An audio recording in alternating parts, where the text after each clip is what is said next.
যবে থেকে shorts video বিশেষ করে লাঞ্চ থালি আর মিঠাই স্কুলের টিফিন বক্স আইডিয়া শেয়ার করা শুরু করেছি তখন থেকে আমার চ্যানেলটা ভীষণ সুন্দরভাবে গ্রো করেছে। আর প্রতিদিন ইন্ডিয়া থেকে, বাংলাদেশ থেকে, এছাড়াও বিভিন্ন জায়গা থেকে প্রচুর প্রচুর কমেন্ট আসে, যেগুলো পড়ে আমার ভীষণ ভালো লাগে।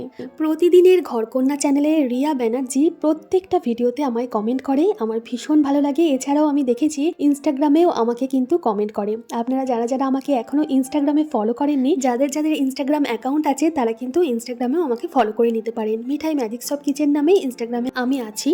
লিঙ্কটা আপনারা আমার চ্যানেলের অ্যাবাউটে গিয়ে পেয়ে যাবেন। প্রতিদিনের ঘরকন্যা রিয়া ব্যানার্জির ছোট্ট চ্যানেলটার জন্য আমার তরফ থেকে রইল অসংখ্য ভালোবাসা, অসংখ্য শুভেচ্ছা। ভালো থেকো রিয়া। আজকে মিঠাই টিফিন বক্সে ওটস আপে দিয়েছি, সাথে ডার্ক ফ্যান্টাসি বিস্কিট আর কয়েকটা কমলা লেবু দিয়ে দিলাম। এই রেসিপিটা ডিটেলসে পরের ভিডিওতে নিয়ে আসবো। আজকে টিফিন বক্সের আইডিয়া কেমন লাগলো জানাবেন ছোট্ট একটা কমেন্ট করে। ধন্যবাদ।